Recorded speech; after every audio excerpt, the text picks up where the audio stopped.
and understand the preferential voting system. So, you've always wanted to know how someone gets elected to the House of Representatives. Well, in the next few minutes, all will be revealed. Let's say we have 4 candidates in your electorate. Your favourite is Maria, who gets your number 1 vote. You also have to give the other candidates a number in the order you prefer them, because you have to number all the boxes on the ballot paper for your vote to count. Let's say there were 62,000 votes cast in your electorate.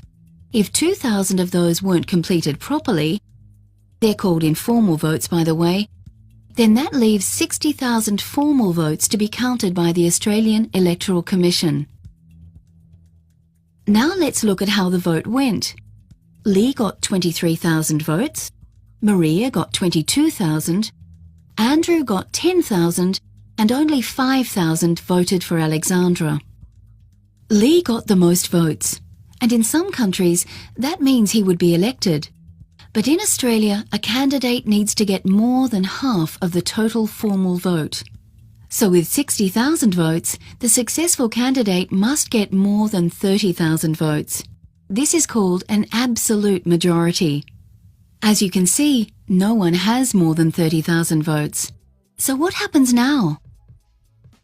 Because Alexandra got the least votes, she is excluded. There she goes. But Alexandra's votes aren't wasted. If you voted for Alexandra and put Lee second, your vote now goes to Lee. Others had Maria as their second favourite, so their vote goes to Maria.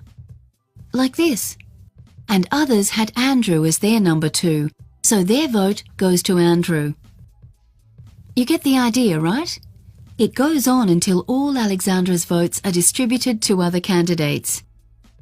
And now, do we have a successful candidate? Let's see.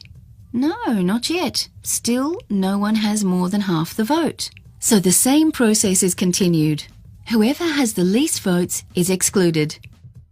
See you later, Andrew. Andrew's votes are now distributed. If you voted for Andrew and had Maria as number 2, now she gets your vote. This person had Lee as their number 2, so Lee gets their vote. This person had Alexandra as number 2, but Alexandra has been excluded. Tricky, eh? No, not really.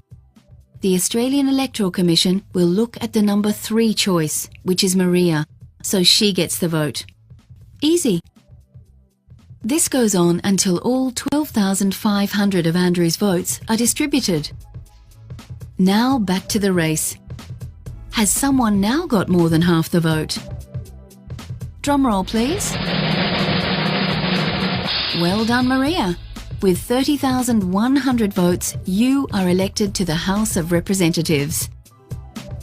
In a real election, this process can sometimes take a little longer because the Australian Electoral Commission has to wait to count the votes that come through the post. And, to be sure there are no mistakes, all votes have to be counted twice. So there you have it. Now you know how